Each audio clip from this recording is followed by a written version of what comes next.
Hello, welcome back or to my channel. So this arrived today, the Pagan Otherworlds Tarot. All I've done was taken it out of the box and put it in order because it wasn't really in order, and I put it in the bag that it came with. It came with a pouch. And it is a tuck box. It's not a horrible tuck box. It's got like a texture to it. But it won't be staying in there. Now, I'm not one for pip decks at all. But this is a pip deck. But it also has a little bit of illustration in its in the pips as well. So here is a thank you card for them. Pretty much like authenticity, you know, it's the real thing. And I had to order the guidebook separately. I didn't have to, but I did just because I wanted it. And see, I haven't even opened this up yet. I've been watching the tracking on this all day since I woke up, and here it is hours later, and I'm finally getting into it. So the book has to be purchased separately, but I thought it would be worth it to order the book. And it's nice. It's a nice big one. The the wording's good enough for me to be able to read. But let's look at the cards. So I had originally went on oh my gosh, eBay, everywhere for this deck, and people were some were missing some cards, others were wanting hundreds and hundreds of dollars. Oh, there's some pieces from the bag. But anyways, this little tarot pouch came with it. People were wanting hundreds of dollars, and then I realized that you can actually go to their site and order the deck. It's still in print. So I'm glad that I caught that. I was even bidding on one of the decks on eBay. And while I was doing so, in the middle of that, that's when I had found out that it was actually still in print. So I was like, oh shit. So somebody else bid up on me. And so I was like, whew, thank goodness I got out of that. Anyway, so it's brand new. I was able to get a brand new copy. These are the backs. They are a linen cardstock, which is my favorite. I love linen cardstocks. So you get some extra cards. You get some moon cards. And these will come in handy. I won't keep them in the deck, but I can set these on my altar, you know, for whichever moon phase we're in. And we also get the Seeker. I don't know much about this card, so I'm sure that I just want to peek really fast to see if the guidebook has the Seeker in there. Yes, it does. Well, the Seeker, the Major Arcana, the Wands, the Cups, the Swords, the Pentacles, and the Luna cards.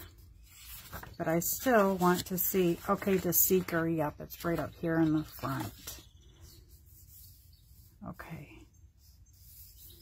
Okay, so after we'll go through and we'll check that out if I can remember. So let's go ahead and zoom in and look at the cards. So this card, again, is an extra. So I'm not sure if I'll be keeping this in the deck. I'm going to see what the guidebook has to say about it and get to know it first. And then I'll decide if I'm going to keep it in the deck or not. So here is the Seeker, and that moon is just the cutest moon. See the linen? Oh, I love it. And I believe these are a little taller and slightly wider than a traditional tarot, which is fine by me. The bigger the better when it comes to the cards, because the more you can see. They do have some borders on them. Does not bother me. Doesn't bother me a bit. So here we have the Fool.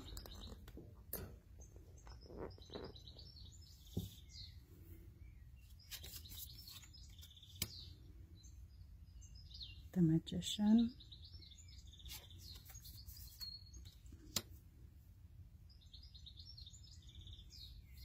The High Priestess. I love the simplicity. Sometimes I love a really busy deck, and then sometimes I love a nice simplistic deck. So this one gives me that simplicity. The Empress. And like I said, I never thought I would be purchasing a pip deck. But these pips are a little different. And if you don't know this deck, you'll see once we get there. The Hierophant.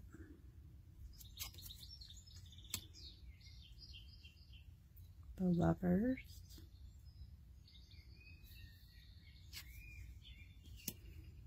The Chariot. Strength. The Big Bear instead of a lion. The Hermit. Oh my gosh, I just love it. Wheel of Fortune.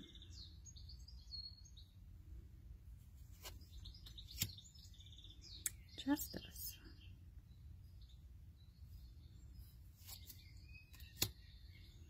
The Hangman. And I love the font down there. Death. Well, we've got heads down here, a hand growing up out of the earth.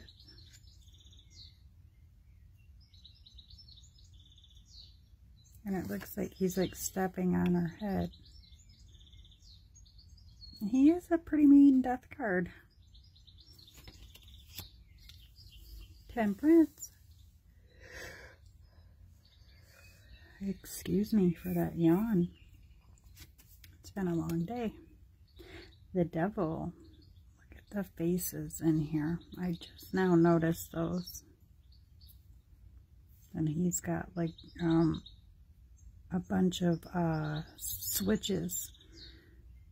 Like the sticks, branches that they used to call them switches. That's what it looks like anyways. The Tower. The Star.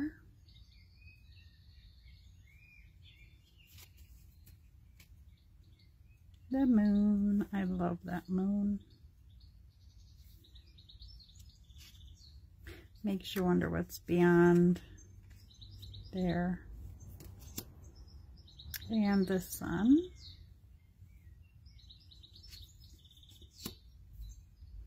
Judgment. I love that.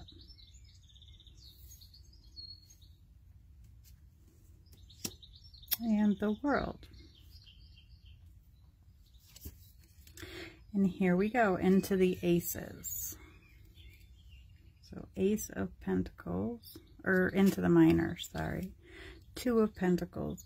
Now in your standard tarot, you know, more Rider-Waite system is where I'm at.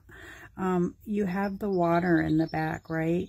And the person's juggling the pentacles. So you still have those little touches in here. There's even a ship back there. It looks to be a ship. But there's your two pentacles. So I can really feel, I can get that energy of the Two of Pentacles off that card. The Three of Pentacles. Something is being built here, right? Someone is working on something. Just like with the Three of Pentacles. The only thing that's missing, I feel, in the pips in this deck are the people. The Four of Pentacles. The Four of Pentacles is holding on to something really tightly. Like not wanting to let it go. For me anyways. And that's a little bit of tradition too. Here we have a key. And I'm not sure what that is. It appears to be a box of some sort, but yes, I can feel, you know, the energy off the traditional. Here we have the Five of Pentacles. You have the snow the sleeping trees, as I call them, when the tree branches are all, you know, the leaves are all gone and it's just the branches, they're sleeping. But you have the snow, the Five of Pentacles, and you get that kind of dreary feeling off the card for the Five of Pentacles. Down on your luck, just things not going great. And then here we have the Six of Pentacles. You got the pretty butterflies, and you've got the pips are like going in a way that, to me, how I'm visioning it as giving, receiving, giving, receiving. A lot of what the Six of Pentacles is about. So yeah, that's why I purchased this deck, because I loved the majors, and I was watching a review on it, and it got to the minors, and I was like, oh no. But then I watched the reviews more and more, and it kept popping up in my feeds on YouTube, and I just had to have it. Here is the Seven of Pentacles. Not a whole lot is happening right here, but over here we've got a lot of growth. You know, the waiting game, be patient. Eight of Pentacles. And I look at it as this tree has done so much hard work and put so much dedication into growing and standing tall and in its growth. So, yeah, I love it. Nine of Pentacles. You have the little bird up there. It's just there's not a person in it. Kind of. And then you have, you know, the trees and the flowers. Kind of like the garden feel. And not the bird. And just not the person. Ten of Pentacles. You just don't have the family members. But usually in most Ten of Pentacles, or at least Rider-Waite, you know, and clones, you're going to have the two dogs, and then you're going to have the family members. You've got the house there, just missing the people, and that's totally fine with me. Our courts do have people in them. They are fully illustrated. Here's our page. Our knight. Beautiful queen. And I love how the pentacles look in this deck. And there's our king. And into the wands. The Ace of Wands. Now see, it could have been, you could have just had that simple wand there without the hand. But we've got the hand. It's just an amazing deck, and most people who own this deck will, you know, say it's such an amazing deck. Here's the Two of Wands. You've got everything, just not the person. So you can, I can very much feel in this one, Three of Wands is one of my favorite cards in the tarot. It's just you don't have the person standing there. I love it. Four of Wands, very traditional. And I'll say it again, just no person, no people. I love it. Five of Wands, competition. Everyone's divided. Everyone's in their own space. And all these wands are, you know, you can feel the conflict. Victory, there's the wreath. I mean, it's not one of those decks, pip decks, where you're just getting strictly pips. You do have minimal illustrations in them. This one, not a whole lot, but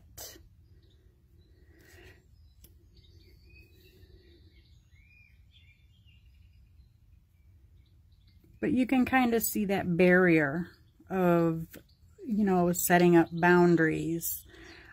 To me, that one wand there, kind of, you know, how I'm visioning it right now is that's the person, and they're barricading, they're setting up their boundaries. Seven of Wands, standing your ground.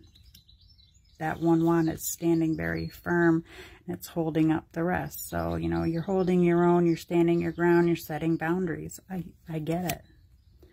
Eight of Wands, very traditional. Okay, I'm not going to keep going on and on. I was so excited to get this. Nine of Wands. And you can see how the wand is like that, and that's pretty much how the person usually in the traditional Rider-Waite is holding it. It's just that person's not there, and I know you guys are probably sick of me saying that. Same with the 10 of Wands. I love it. You have a house back here. You have a rock. There's mountains in the background that suggest, you know, troubled times, a lot of weight on your shoulders, a lot of responsibility, a lot going on, a lot of things to do, trying to do too many things, just too many things going on. Then our Page, our Knight. Such a pretty Queen. The Queens are so pretty in this deck. We've got the cat, we've got everything. The Sunflower, the beautiful Queen, King of Wands. So here we have a Lion, Ace of Cups. How pretty.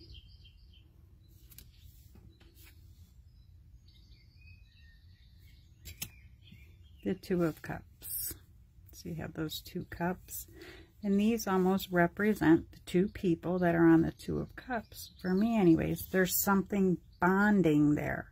These 2 rock formations are bonding, and the 2 of Cups is a lot about bonding, a strong bond, an unbreakable bond.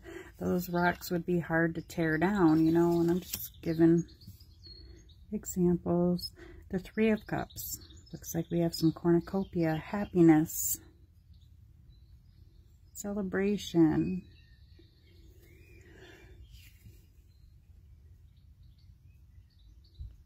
I'm not sure what we got way back there in the background. I'll be able to see though when I replay the video. I love it though. Very simplistic. The 4 of Cups.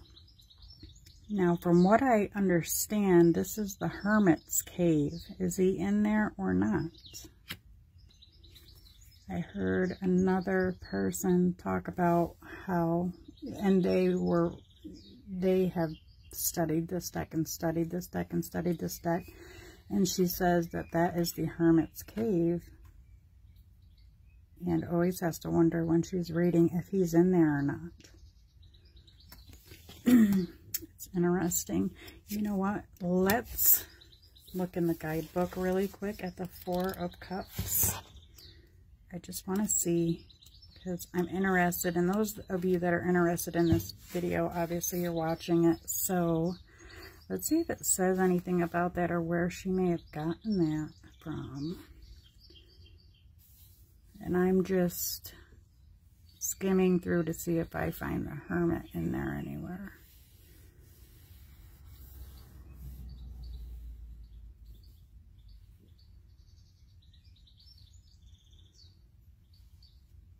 No, I don't see that anywhere, but maybe she figured that out somewhere else, or maybe that was her own interpretation. I don't know. 5 of Cups. Yes, loss, sorrow, sadness. We have the skull here, endings. The trees are rotted away. Oh my gosh, I love it. 6 of Cups. This is just gorgeous.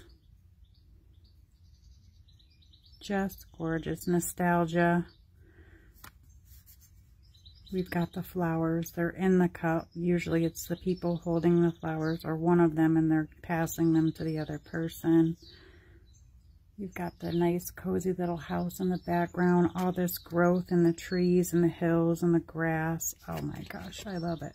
So as you can see, once again, it's not one of those pip decks that are just, I mean, if this would have had just like these 7 cups sitting there and nothing else, and like with all the rest of the pips, I never would have got this deck. But I liked this take on it. This is actually my second pip deck. This is very nice. 7 of Cups. 8 of Cups. There's the moon. And here's some rock formations. And you can, you know, if you know the 8 of Cups, you know that someone's moving on and walking away. You can see that. It's almost as if the moon has watched him. He's off the card. And the person that's usually on this card has walked away, and he's looking at him, you know, walking away. I cannot wait to read with this deck. Nine of Cups, satisfaction. The clouds are out, it's sunny, there's growth. The water's pretty and blue, there's a frog here. Everything looks good. I love the maypole. Oh, I love the maypole in this Ten of Cups. And you have the little stream. You have the house. These cards just feel. They're just like so good. Page of Cups. Knight of Cups. Queen of Cups, nudity, King of Cups, and we go into the swords. I'm excited for this one. I haven't watched a review in a bit. And there goes another yawn. I do apologize. There's our ace, Two of Swords. Yep, there we have the blindfold. Three of Swords, very, very traditional. Four of Swords. Everything's resting. The sword, the rock, the tree that has, looks like a rotted tree stump that has finally fell over and just resting. Five of Swords, it's set up just like the person that's holding the sword. When there's a person on the card, look at the card, there's the clouds and everything. You can just feel it. If you know your tarot, you can feel it. I love that they have the boat, the rough water, and then the smooth water. It's perfect. The Seven of Swords. There's the tent, the tents. Someone's hiding something. These swords are being hidden. Eight of Swords. Trapped across this card. You can't get over to the other side. And anything on the other side isn't coming through this way.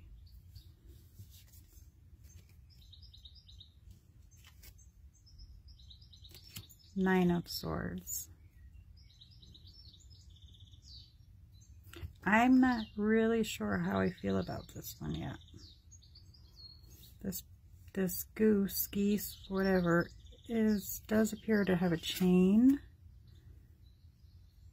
around it, so it can only go so far. That could in itself could be stressing and causing anxiety.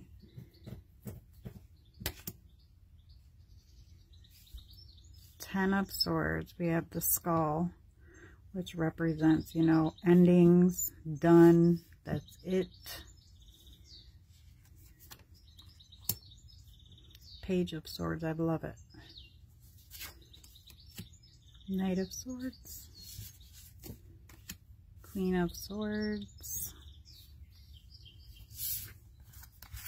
And the King.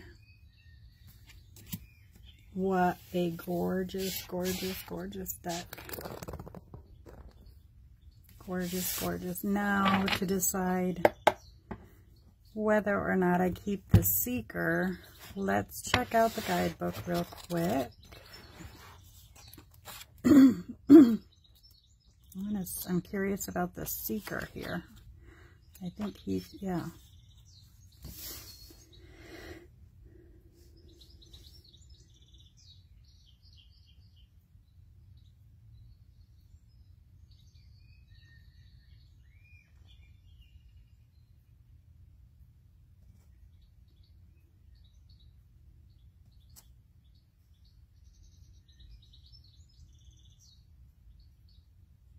This card was created as a talismanic representation of the seeker, the person asking the question in a reading, you, and to whom we dedicate this tarot.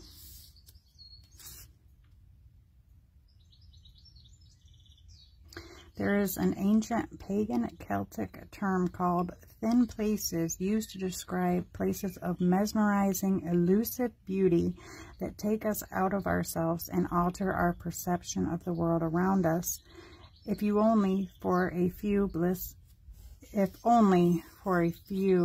blissful moments.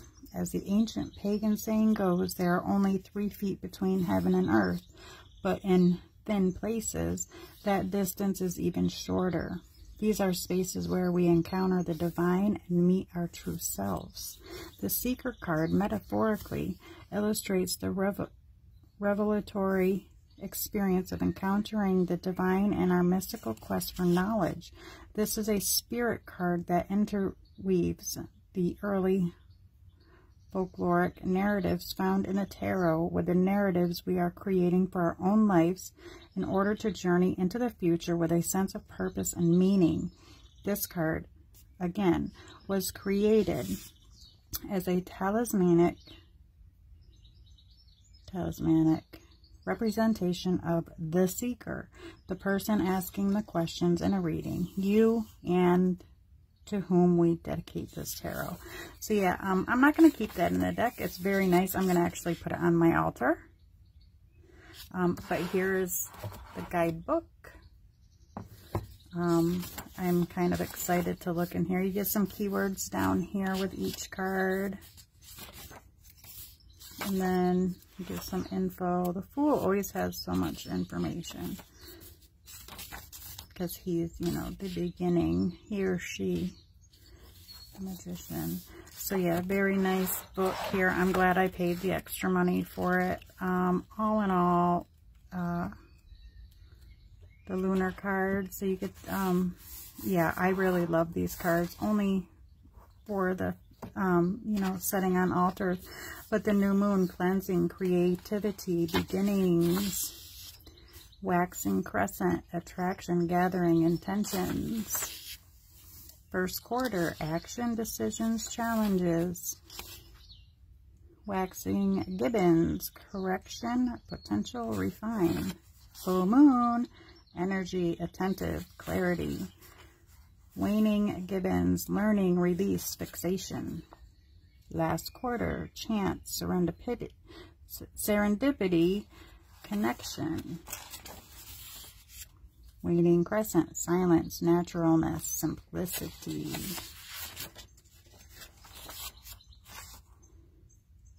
And this is a deck and guidebook created by UC. I can't remember. I think it's pronounced UC. Oh my gosh, I love it. You guys know I'm ready to shuffle. Let me take this out and put it with the moon cards, or the lunar cards. There goes my stuff again. I am looking for a bigger tarot table. It's just, I mean, this should be enough, but I have so many things that, and I keep adding and adding and adding. Anyways, oh, I have been waiting and waiting and waiting to do this. They shuffle so nice. You can hear that, you can hear that linen. They are flexible because they are linen, but they bounce right back.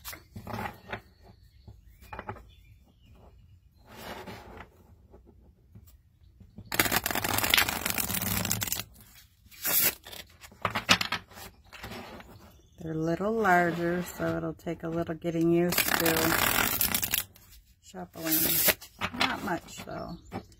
Let's see how they look laid down. Let me pull this out.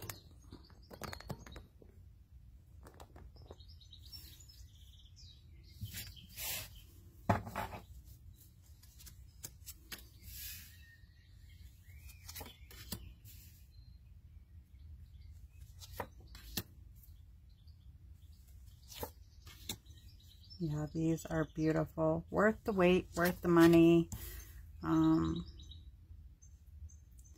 Not bad for a $100 deck. 90 something for the deck and the guidebook. The deck itself, I believe, was, well, I know the book was like 25. So the deck was 60 something. When I almost ended up paying hundreds for it. I'm so glad I caught on quick. Usually, you know, I'm no fool.